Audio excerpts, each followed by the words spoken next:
Hey Matt, how's it going? Hey, how's it going? All right. All right, we're gonna start out. Thank you for everybody who's joining us. Today we are doing our second episode of Virtual Coffee Break, and I reached out to a good friend of mine that's been kind of helping out with the CXI brand on and off a little bit, Matt Laster, right? Yep, got it. Matt Laster. Matt is a tattoo artist, and he's also a missionary, and we have plenty to talk about. So I don't want to take up too much time introducing him because I'm sure he could introduce himself way better than I could. So um, I'll just start out by asking the question that most people always ask you: what got you into tattooing? Yeah, it's a question that I answer almost every day, but it's always a good one. I think that a lot of times,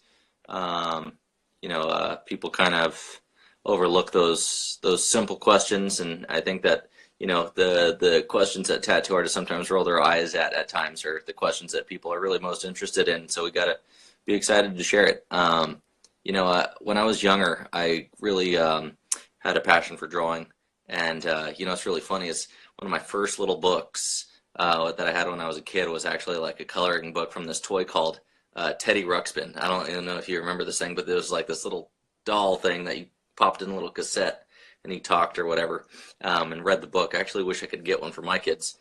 They have them at Um, Target. They have them do they at really? Target. They brought They them brought it back. back. No way. Okay, cool, man. I'll get it. That's awesome, dude. Actually, the bottom jaw broke off before we got rid of it, and it was the freakiest thing ever because you just saw the gears and stuff in the bottom jaw when I tried talking, and it just like freaked out all the my little cousins and stuff. So we got rid of it, but we'll get a new one. But anyways, I colored in this coloring book, and my mom kept it to today, and just I don't know, I had to be maybe like 4 years older or something like that, but just really was meticulous about it, and didn't really think anything like was gonna become of like art or that it was gonna be my career. I just knew that I really enjoyed being really meticulous when it came to like artwork or producing something. And so in high school, I thought maybe I'll do the white collar kind of job and I'll go be an architect or something. And so I started taking a bunch of drafting classes in high school.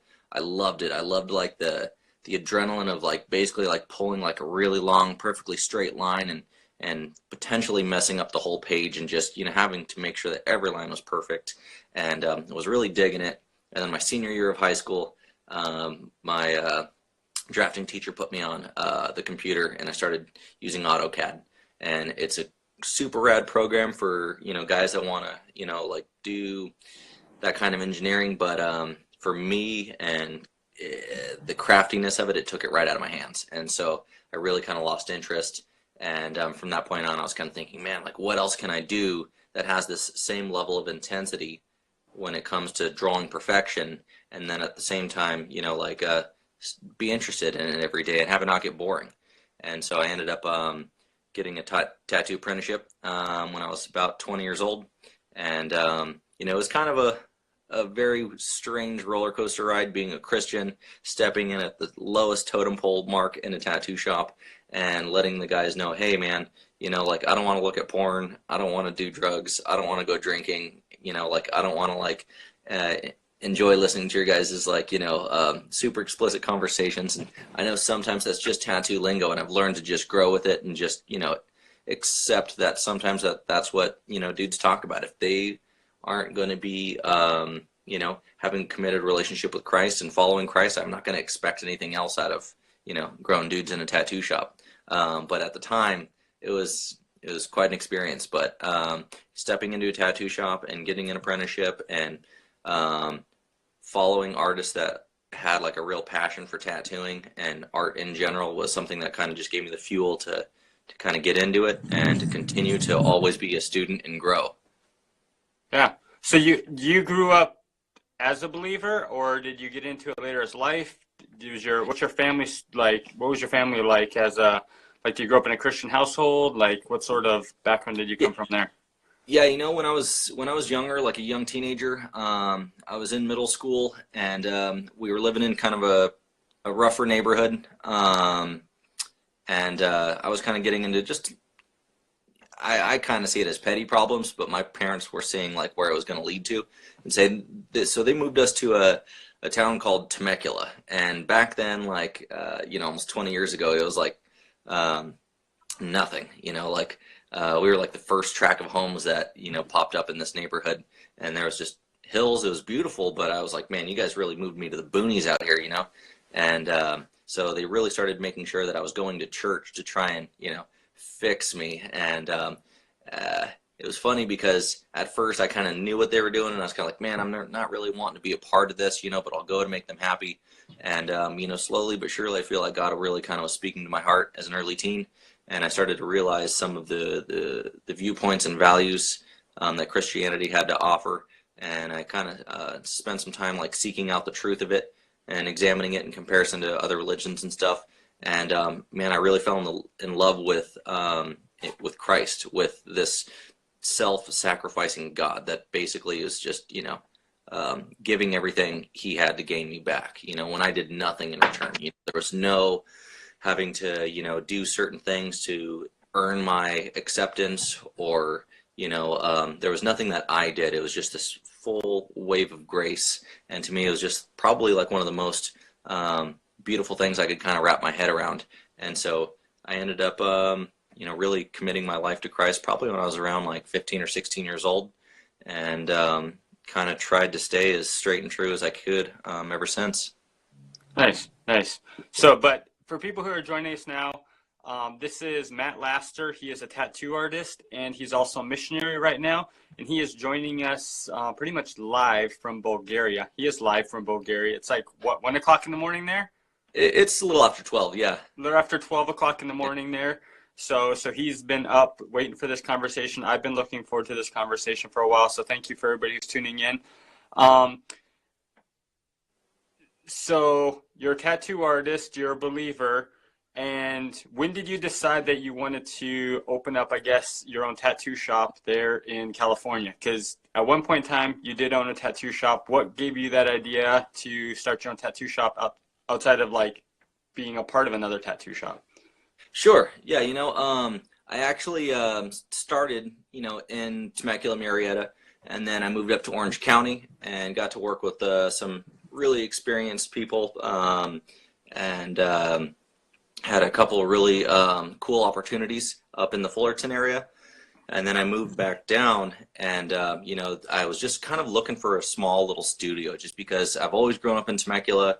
I had a good like client base, so I was just thinking, hey, you know what? I'm just going to open a little studio and have it be something that I can kind of control the atmosphere.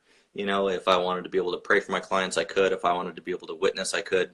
And I can make sure that, again, I can kind of make sure that I could control the atmosphere, because I do tattoo people in ministry, whether it be pastors or some kind of people in leadership. And, when you invite somebody that's, I've had it before to where I've invited my pastor that I've grown up with into a tattoo shop setting to be able to tattoo him. And people just start kind of like lighting up a joint, just start smoking right there. And I'm like, oh man, hey, I'm really sorry, gotta apologize on behalf of this, but this isn't my shop. I can't control the setting, and he's like, hey, I totally get it. But at the same time, I could totally feel, this awkwardness or this spiritual warfare between like these two conflicting lifestyles, like just intermingling and kind of going like, okay, like, yeah, I can be a light in this, but at the same time, I don't feel like I have to expose everybody to this kind of scenario. So I tried to just look for a little studio, and it was really cool because I have a friend that I've grown up with in the church, and he owns a jewelry store in Temecula, and the jewelry store is a part of a plaza that had a bunch of different suites in it. This is where it was just totally from God, though, because every one of the suites were already rented. And I just asked him, hey man, do you know of anything? And he was asking me like, hey, how's the hunt coming for it? And I said, I can't really find a studio. Looking for a place, but it just kind of isn't coming along. I was looking in these places that were honestly just terrible for business. These just little back alley places to try and find something small. And he goes, hey, well, have you considered the building that like the jewelry store's in, and which is like on the busiest road in Temecula? And I was like, you know, I kind of haven't. One, because you're a jewelry store. Why would you want a tattoo shop in that same building, you know? And then, you know, I was thinking, Angie, all the businesses are full. Like, you know, what are you talking about? And he goes, well, you know, my parents actually own the whole building. Let me talk to them, see what's going on. And they ended up finding a business that was actually going to be moving, or they weren't, their contract was up or something. And they ended up putting me into one of the suites right there on this super busy street. And it was just insane, man, because here I am signing this 5-year contract. I was 25 years old. And when I'm looking at it now from this perspective, if God's hand wasn't in it, man, I would be completely bankrupt. I'd have all kinds of credit card debt. It was a big, from my perspective in the past, like, mistake. But I feel like God can sometimes use our mistakes to reveal his grace, you know? And so I look back and I see this now, and I signed this contract. 2 months later, I had the sign up out front that said Christian Tattoo Shop. You know, because I hadn't quite branded the name yet, and didn't pay for this big electric sign yet, and just put a banner out there that said Christian Tattoo Shop. And this guy comes in and he goes, hey, I saw your sign that said Christian Tattoo Shop. And he goes, you mind if I ask you about it? And kind of doing like almost like what we're doing here. And I go, yeah, no, sure, that's cool. And he goes, yeah, I'm such and such from the Press Enterprise, and which is a huge newspaper company here on the West Coast. And he's like, you mind if I do a little story, you know, on your tattoo shop? And I was like, yeah, you know, like, that'd be really cool, thanks. So he does a story on it, and he said, yeah, it should be coming in the paper in a couple weeks. And mind you, I opened January 1st, which was terrible because everybody spent all the money for Christmas. And the first weekend in February, excuse me, my throat's kind of dry, is Super Bowl Sunday, right? Yeah. So I was like, man, how cool would that be if it was in the newspaper on Super Bowl Sunday, you know? And I go and I look, and I'm looking through the local section, and I don't find it, and I go, oh, man, all right, maybe it'll come in next week. And then I look over, and there was an ad on the front, and I scoot the ad over, and it was my face on the front cover of the newspaper, and it said, Devoted Ink, getting tattooed for the Lord. And instead of Eli Manning and the other Super Bowl dudes being on the front cover, it was me and Devoted Ink. And like, can't get better man, publicity than that. Oh, dude, I just got chills. I was like, man, like, this is so freaky, like, feeling like God's hand in the situation, just kind of going like, I'm going to make this work, not you. You know, so it was really cool. Question is, did you tattoo that guy? Did he come back in to get a tattoo? No, you know, he didn't really seem like he kind of has a similar story for like an older client where he goes, hey, man, I like it. It's really interesting, but, you know, just wrong generation for him. You know, he was like, no, you know, it's not my thing. But yeah, man, I mean, that newspaper went all over California, and I had people coming into the tattoo shop for almost 2 years. I would ask them, you know, how did you hear about Devoted Ink? And they go, oh, I saw it in the newspaper like 2 years ago. I'm like, man, like, you know, that's just so wicked cool. That's how I found you. Yeah, is that really? Well, not the newspaper, but I found you through your name because you were following the Alliance of Christian Tattooers. Oh, yeah. And I kept seeing the Devoted Ink as someone like your tattoos would pop up on their page or whatever. And then that's how I kind of like started following you guys and just kind of asking around and doing the networking to find out about you and what you've done and stuff like that. So I found out about Devoted Ink through, I guess, other means, but that you were considered or labeled yourself a Christian tattoo shop as opposed to just like a kind of a general purpose tattoo shop or whatever you want to call it.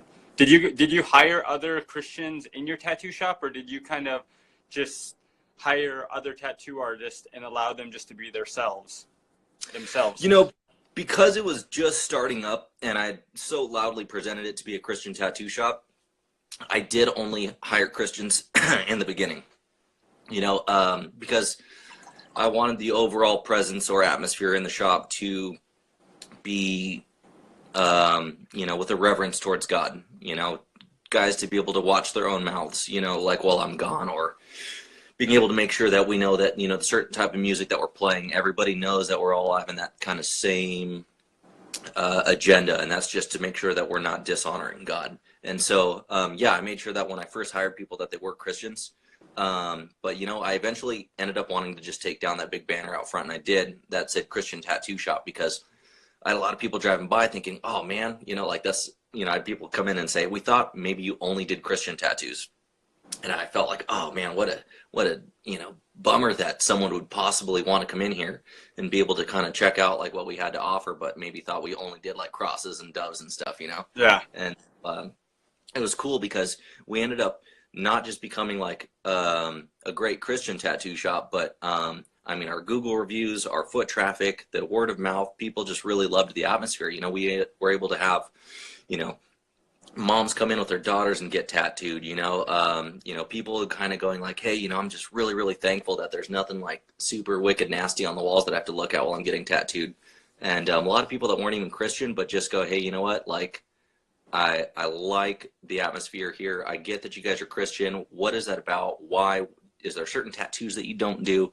And, you know, we get to get in that explanation of like why we don't do certain tattoos and how it's like, you know, dishonoring to God, you know, to try and like, you know, maybe do a tattoo that's completely, you know, demonic or, you know, giving credit to some other false god and then taking money from that, you know, and people would kind of see that and go, hey, you know what, like, I like that. I can respect that.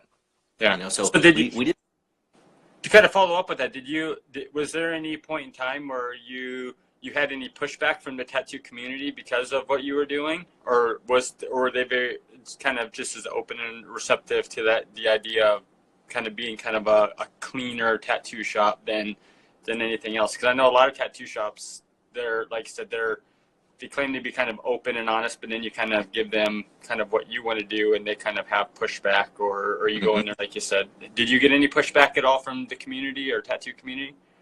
You know, what I really wanted to do is make sure that the tattoo shop, like, title or theme of that wasn't a crutch, and that people weren't going to, like, only come in there because that's all we had to offer.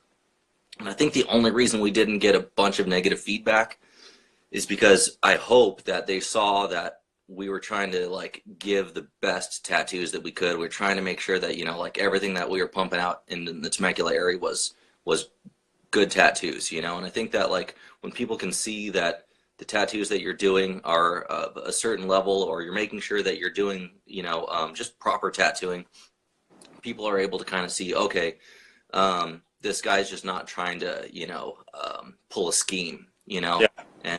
And so for that reason, I don't think we made too many ripples in that area when it came to like other secular tattoo shops, because we weren't telling everybody, no, don't go to them because they're bad. You know, we weren't saying that. We were just kind of saying, hey, if you want an atmosphere that's just kind of appropriate for all ages, and I know that kind of sounds cheesy coming from a tattoo shop, but you know, if you want to come in and you want to get like your wife's or your, you know, someone's like special, you know, tattoo of remembrance or something like that, you know, like it's kind of an intimate setting, you know, and if you're listening to music that's just talking about like super vulgar stuff, it's hard.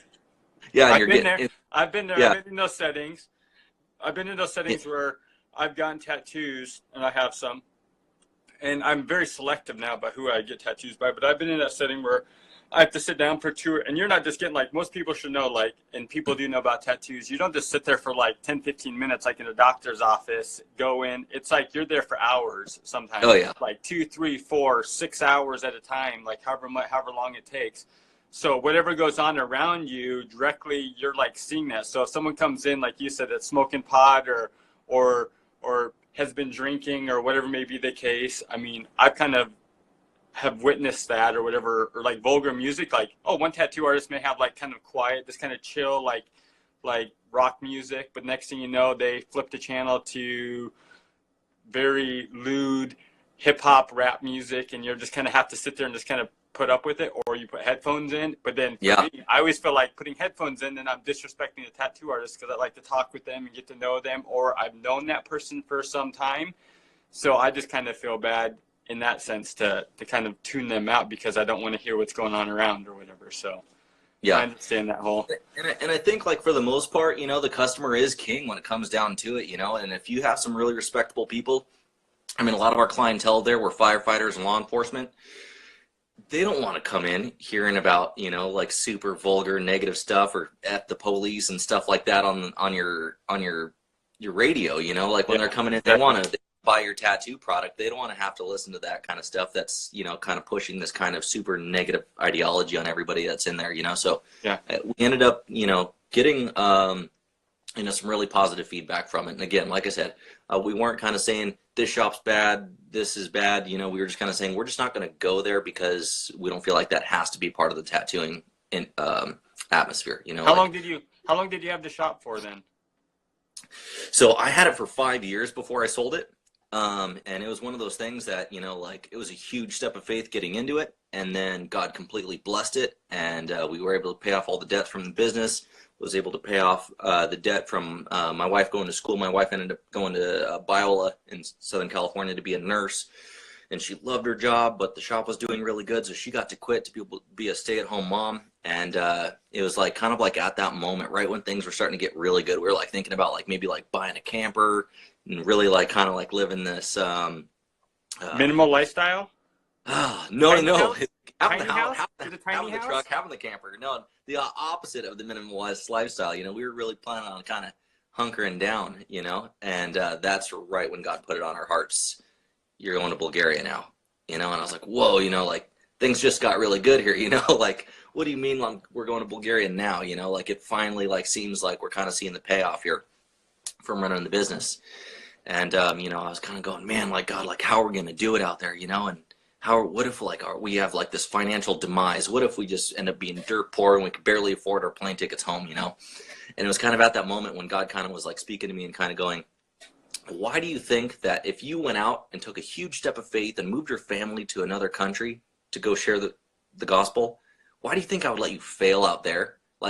If I wanted you to fail, I would have had you fail, starting this business when you were, tens of thousands of dollars in credit card debt, when you should have, broke this 5-year commercial lease, you should have been in complete, debt, bondage basically. But instead I freed you from that to send you, why would I, let harm happen to you when you're out there? And I know that things can still happen, but at the same time, I kind of realized, okay, God, you know what?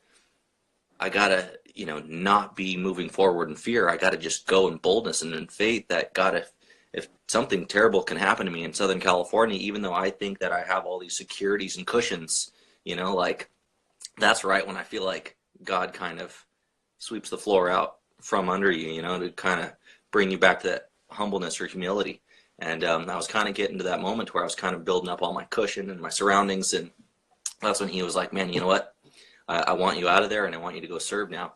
And it was pretty cool because, now that I look back at it, I see that this timing was absolutely perfect.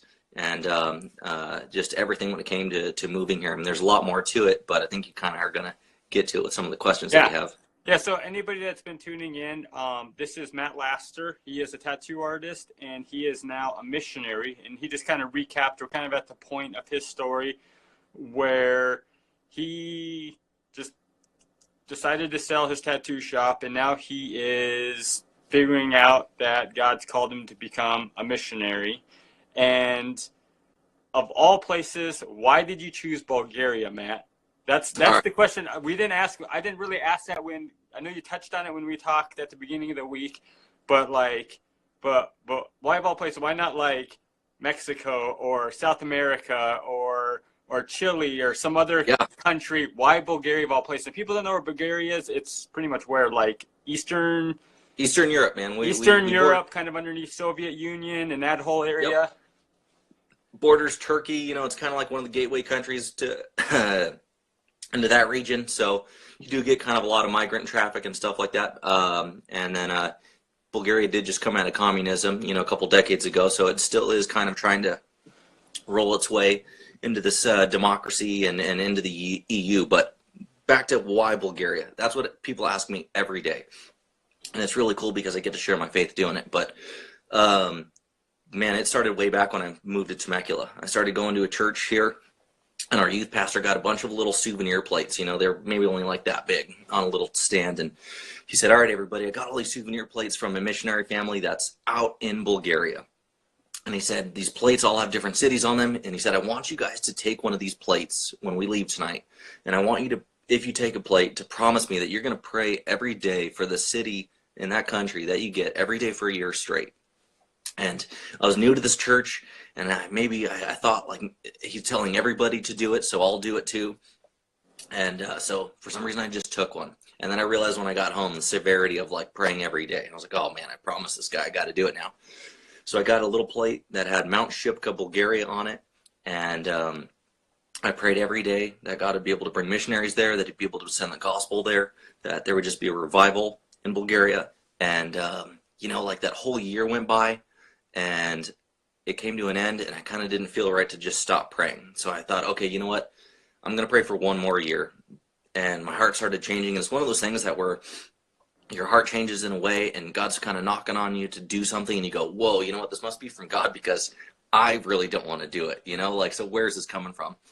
And my prayers were, instead of God send somebody, like it was God send me. You know, like I don't know anybody else that's praying for Bulgaria in Southern California right now. You know, like I don't know anybody that even maybe would even know where Bulgaria is on a map if I asked them, you know.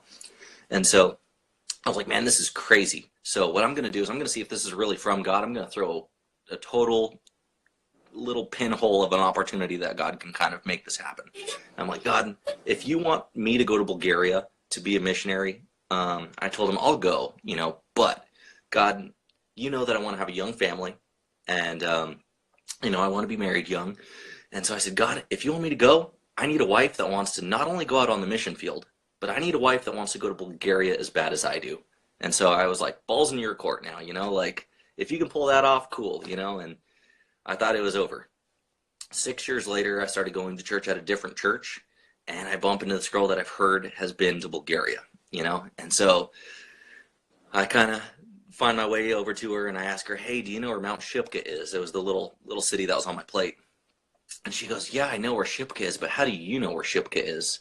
And I tell her, yeah, you know, I got this little plate and I've been praying for Bulgaria ever since. And she goes, how long did you get that plate? And I was like, oh, about like 6 years ago. And she's like, no way. And I was like, what? And she says, you know what? She said this. She says, I was with my mom in the gift shop in Bulgaria when she bought those plates to mail to your church, you know? And so I'm like, oh my gosh, dude, like, what do I do? Do I tell this chick that she's my wife right now, you know? Well, like, what do I do? Kick her out, you know? And so instead I just had to, you know, awkwardly be her friend for a year. And I'm like, man, when am I going to finally tell her that? You had to awkwardly kind you know? of stalk her. Like you Yeah. knew she was your wife, but you didn't want to be awkward and saying, I think we're supposed to get married because Yeah, this can exactly. only happen one of two ways. Yeah. If in that conversation I'm like, hi, I'm your husband, you know, like, you know, that's over. You know, I just blew it. He's like, oh man, I put it right in your hands. And then he just said his, you know, super awkward line. So instead, we dated for a year. We were engaged for a year. And, you know, the first time I'd ever actually been on an airplane was to go to Bulgaria, dude. And I just never thought that was ever going to happen. And so we did a short-term trip here. And we started coming like, you know, every couple of years. And we just kept having more kids and it kept getting more expensive. So we were like, you know what, you know, like it's time to move. You know, we got to go. We got to make this happen. It's either now or never. And so that's when God was putting it on my heart to sell the shop, you know, and it was really awkward because like I kind of was thinking at first, maybe God, you gave me the shop so that way we could be funded on the field. And he goes, no, you know, like he had to show me something, what was a true blessing in the whole body of Christianity is that some people are called to go, you know, into these far off countries and some people are called to send. You know, some people go, hey, you know what, like I'm here with my family and I have a career here that I can't leave and I would love to maybe go do something like be out on the mission field, but right now I just can't. And instead I'm going to maybe support this guy financially to like go and do that out there. I'm going to be the elbow to his hand out in Bulgaria and help them out there. And so I kind of thought, well, if I keep the tattoo shop to keep myself funded, I'm kind of like robbing the opportunity of these other people that want to like spiritually like or financially bless us to be out here on the mission field, you know, to just go, oh, you know what, we're not going to fundraise, we're not going to let people know that we kind of need it because I'll take care of it myself. You know, God was even kind of showing me that my heart was wrong in that. And so we sold the shop and I go, okay, God, you know, like we'll trust that people want to, you know, be a part of this sending us to Bulgaria. And it's been amazing. God's totally blessed our socks off since we've moved here. Question real quick. Yeah. Did you try to go back and find the gift shop where you got the plates from? Did your wife track it down so you could walk you know in what? and be like, this is where it all right here. Like these Right. plates at this gift shop, you were here. This is where it started it all. Let's renew our vows right here. because this is where it started. This whole lifelong Yeah. lifelong like story. You know, we haven't been there yet, and that's like a totally poor excuse, but honestly, it's been a huge blessing because since we moved here, we've been super busy with ministry, and we just, haven't had the opportunity to go kind Better of see, do some of the things that we wanted to do, but better that take a is on vacation and go figure out where it is. Go to try track that, down that gift shop and at least take no, a that, picture where I met my future wife before she knew I was going to meet her. exactly. This is where God started the ball rolling for me and my Yeah. wife. Yeah. And so, to anybody that's out there watching, if it's like a young female or young dude and they're kind of going, oh, you know what? Like, it's just like too hard to find anybody out there, like I try and share with people, like, man, I was, asking for the 1 in a million and God, like brought her to me. But one thing that I really kind of had to make sure I had to have a heart check about is one of my favorite verses in the Bible. And it's, Psalm 37:4, and it's delight yourself in the Lord and he will give you the desires of your heart. And I love it because there's this, order. First, it's delight yourself in the Lord. Then it's he will give you the desires of your heart, And I think that sometimes we get that kind of mixed up. Sometimes we read in scripture things that God wants to give us everything, and we kind of go, oh, cool, then I'll just ask for everything now. And we kind of got to put that into perspective and realize that, we do need to make sure that our hearts are right with God first. We need to make sure that our wants become his wants, and I do think that he gives us great opportunity to be able to do that. And I think that when we do that, he moves in mighty ways in our lives. And it's just been incredible being able to do that. But yeah, we do plan on hitting up that gift shop, man. So what exactly, you're a missionary now over in Bulgaria. What exactly have you been doing as a missionary in Bulgaria? Like where has God been leading you to do certain things? Because I know we talked about it a little bit, but just kind of let people know what you've been doing there in Bulgaria as kind of his hands and feet. Totally. Okay, so when we first got here, on some short-term trips, it's just all about kind of like throwing out the gospel as much as you can. Anybody that comes across your path, you're giving a tract to, or you're trying to speak scripture to, or, trying to go, okay, maybe I'm going to try and get somebody saved on this trip. But then you move here and you realize, it's more about building this trust and, planting a seed that's actually going to grow. And I'm not saying that doesn't happen on short-term trips. I think that absolutely does. But in the country of Bulgaria specifically, ever since communism ended, there's kind of been like a flood of like Western religions is what I'm just going to call it, Western cults, or whatever. And a lot of people have been hurt, and a lot of people have been tricked or misled. And so what we've realized now is that, like, in the past 6 months, like, we've been trying to just build trust with a lot of the people that are, just colleagues of mine, or clients in the tattoo shop. We actually live 2 hours away from the capital city, where I guest spot at a shop. But in the town that we live in, just trying to get to know more people, get to know the people in our church, and build that trust and let them know that, hey, we're not here to, have this secret agenda, and there was some guy that, like, I was talking to at the tattoo shop the other day, and I was kind of letting him know a little bit about, like the scripture and stuff like that. And I was kind of asking him, hey, have you, talked about anything like that here in Bulgaria with anybody? He goes, yeah, I was talking to this guy out on the street, and he was telling me all about it. And then he wanted me to sign up for this thing that kind of said that Trump was the Antichrist. And I'm like, oh my gosh, and so he's kind of like, yeah, I totally, like, was buying into it at first, and then I realized, like, he just had this other hidden agenda that he wanted me to sign up for something. And so here I've noticed that ministry is a little bit slower, only because there's these kind of spiritual garden walls up, and so people want to know who you are, what you're doing, and why you're doing it, Yeah. And so one thing that we've been kind of doing here since we've been here is working closely with this church that's a Bulgarian church that's here in Troyan. And when we first got here, we were doing things like the children's VBS and the like teen seminar, teaching them how to, like, defend their faith, like kind of apologetics kind of stuff. That's one of my favorite things. But then also just trying to be a part of youth ministry anytime we can, and kind of reflecting also some other ministry things that we would do back home in the States that we think that they would like here to kind of build the, relationships in the body. And so we had our church do a men's breakfast here, did an American style, pancakes and eggs kind of thing. And we're just kind of like trying to introduce some things because this church that we're working with has been in church for like 85 years. And so there's some people that really look like they've been there for all of those 85 years. And we don't want to come there and try and like shake up the things too much. We want to try and understand how they do it first and kind of figure out how can we help make this church be effective in both raising disciples and also sharing the gospel here within the community. That's good. Yeah, that's good.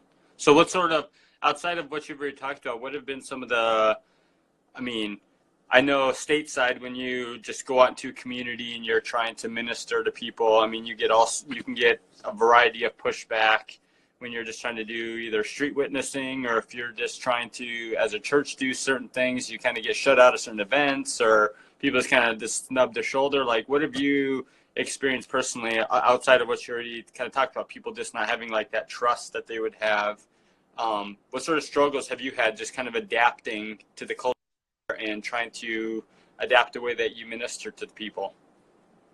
A lot of things here that I'm kind of noticing is I need to be really understanding like kind of like where they're coming from, how they see us as Westerners coming in and trying to influence who they are. Like when we come over and we try and tell them about Jesus, they think, I guess, kind of like we kind of have it in the States a little bit, kind of like with Catholicism, to where I feel like there's people that are out there that really just believe like, hey, I was born Catholic, so I'm Catholic. I've never stepped foot in a church, but I'm Catholic because my parents are Catholic, and so that must mean that's a part of my DNA or something.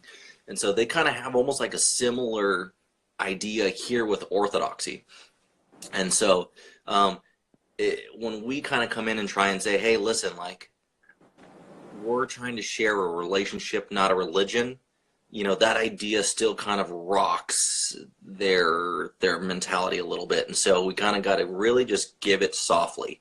And thankfully, because we moved here, I think it's a little bit better received, to where if we just came on a short-term trip and we're like, hey, I'm leaving tomorrow, do this, change your life, people are kind of like, I'll think about that here, but I don't know who you are. It's just, again, because this country, the trust level is really low for people that are just coming over and telling them that they need to change their life. But here, when we're here, it's been really like awesome and a huge opportunity to be able to share our faith, because we just live here, and we actually kind of live in a very small city in this country. And so when we're just like either walking on the streets or talking to people at the grocery store, like their biggest question is just, why did you move here to Bulgaria? You used to live in California? Like, are you kidding? You went from California to Bulgaria? Like, why? And we get to go, man, like, because we want, like, God called us to come over here and share the gospel here. And they're just like, just like dropped, like, what do you mean? Like, God told you, like they really like want to know about that. And it's really funny because as you get into explaining that, like, people are just thinking that they're hearing like your kind of like your life story, and really you're getting to share with them the gospel. Yeah. And so I feel like God's completely used that as an opportunity for us, to where I had a hard time witnessing, in California, because, people just kind of have that, don't judge me, bro, attitude in California. Go, hey, I'm not judging you. I'm not trying to say that, I'm just trying to tell you that Christ loves you and he died for you, but like, yeah. It seems like even that phrase has kind of become offensive in some hyper liberal areas, like whether it be like, either ends of the coast or wherever, to where here, they're still intrigued by it, and I have a hard time, like, to be able to witness to people on the West Coast, man, just because, the once you hint the word Christianity, or once you bring out the Bible at all, walls come up, and it's not quite, like that here. And so it's been really awesome being able to. There's probably still, and I'm a firm believer, and there's still a lot of people who may have not heard even the gospel. They may be aware of the Bible, but they don't know what it means, what it entitles, what the whole message, the meaning, and the purpose behind of it is. And there's a lot of times that's how it is. Like, they don't put up those walls because they're just as curious as anybody else. Like, they may know about the name of Jesus or maybe what he's done, but they don't know the purpose behind what he's done, or why he did it, or why God put his son on the cross, because to them, they don't understand those concepts because they've probably never heard the story, or if they have, it's been from, like you said, a very muted, twisted sort of way where they're like, whatever, Mm-hmm. or this is the first time they've heard it, and it hits them, and they wonder like, oh, well, if this person did this, oh, what else is more in this Bible that could be true that I could take in? And that's Yeah. like parts of the country here. There's could be people like that, little kids that have never heard the name of Jesus or have seen anything on TV or read about anything, and you approach them in this way and say, hey, this is what Jesus did for you, and this is what he can do for your life and how he can change your life. And they're like, really? This person Yeah. can do this? And Yeah. then they open up, and that wall kind of slowly starts to come down, where they can, like you said, trust you guys more and relate to you guys more, instead of just like here, a lot of kids, like young adults, they'll go, oh, I heard it. I went to church growing up, and the pastor said defending going back, and they just turn on and walk away from Christianity, as opposed to like certain cultures where it's like they're receptive of it because they want to know as much as they can because they're curious. And you're right. That's what's kind of hard about, witnessing sometimes in America is that a lot of people have heard it. A lot of people actually have been to church. And unfortunately, a lot of people have been hurt by man.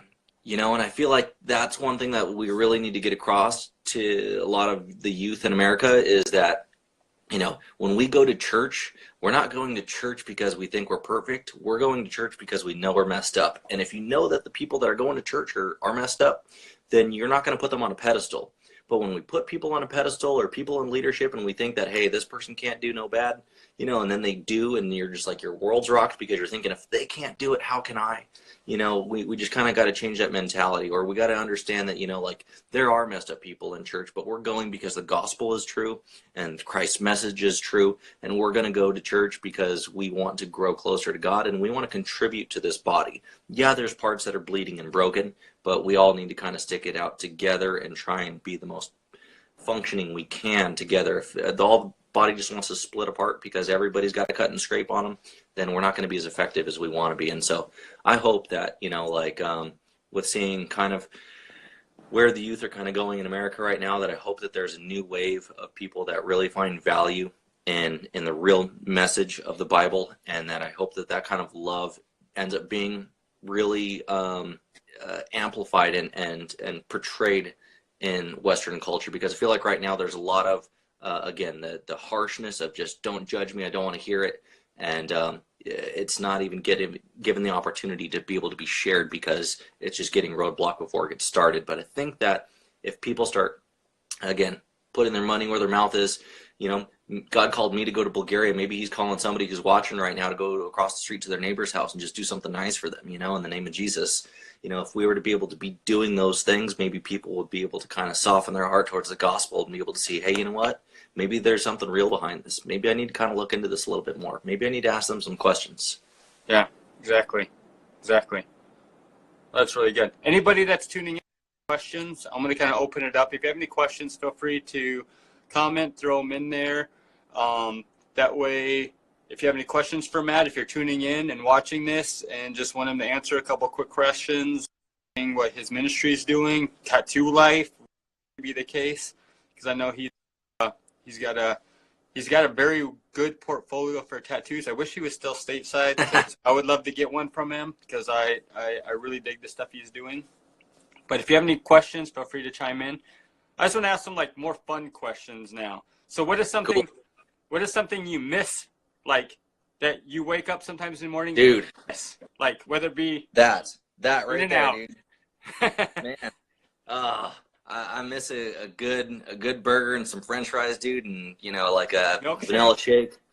There's some things here that you just can't get; they just don't exist, And I almost feel like when you grow up in America, you can drive from California across the country, and some things are all constant. Yeah, there's a little bit of changes here and there. There's that Tex-Mex kind of Mexican food, and then there's this Southern California kind of Mexican food, and things change a little bit, but for the most part, we have such a diverse amount of people that are in America that you could go find some Thai food or some Chinese food. What's the food situation like there in Bulgaria? Like, what have you guys had to adapt to that now? Before you're like, we really don't like, but now you have to kind of eat it on a regular basis, or or Yeah, whatever? yeah. There's just some things that are very cultural here that I've just never even like seen before. And I mean, when I first moved here, the only kind of salads that or when I first came here like 10 years ago, the only kind of salads they were really offering were like these Shopska salads, which was just chopped up cucumbers and tomatoes with like some feta cheese on top. And like, I was like, oh man, like, where's the lettuce? You know, and they're like, oh, there's no iceberg lettuce here. Like, this is a salad. And at first I was like, oh man, like this is going to be kind of hard to get used to. And then I've realized that like, hey, I kind of like that. You know, now I'm liking cucumbers and tomatoes and stuff like that. And kind of liking this kind of more healthy food option. You know, I was kind of like wondering, hey, where's your California burritos or where's your chimichangas? And they're like, yeah, those aren't here, dude. And you just kind of think that you're going to go to the grocery store and see the same things that you see back home, and you just don't, and you just got to adapt to it, you know. And so there are some things that will make an extra drive for to go get, you know, but at the same time, you kind of just have to assimilate at one point and just realize, hey, you know what, like I just got to start getting what they get and eating how they eat, and starting to kind of figure it out. We live kind of next to an old grandma. Her name's Baba Danka, and Baba means grandma, and I guess her name's Danka. But you know, she's like adopted us, man. So she'll bring over like 3 eggs because she's like, hey, my chicken had 3 eggs today, and here's some for your boys. I mean, she doesn't say that in English; she only knows Bulgarian. But you know, she's always Bulgarian? My wife. She understands like 95% of it, and she can, you know, get by and speak back. But she's kind of a little bit shy, to where I'm like trying to throw myself out there and trying to like say everything just kind of sounds stupid, but I'm really kind of like stumbling through it. And so this winter season, we're kind of going like, okay, you know what, we got to buckle down and just kind of get it done. And so I have a good friend that lives here in Bulgaria, and I bought some curriculum, tried going through it myself, and it kind of gets to the point where you're saying like, hello, and then, hi, my name's Randy Johnson, and I'm here to rent a hotel, you know, and you're like, whoa, I can't say that, you know, like I got to get from hello to there, you know. And so one of my buddies here is going to Skype with me in the mornings and take me through it every day. And so we've kind of realized that that is one of the biggest hurdles that we've had here is the language. But one thing that is really cool is a lot of people in Bulgaria, they want to know California English. If they're going to school, and I'm just saying California English because it's different from Jersey English, Texas English, you know, that kind of stuff. Southern, even where we're at, the northern slangs. Yeah. And so here, everybody that knows English learned it through school and learned British English. And so when you talk, even, you know, when you're talking kind of slowly and trying to be understood as best as possible, they still go, whoa, okay, where's this English kind of coming from? And then when you tell them, they go, okay, cool. Well, what does that mean when you say this? You know, because we have a lot of those kind of like slang terms.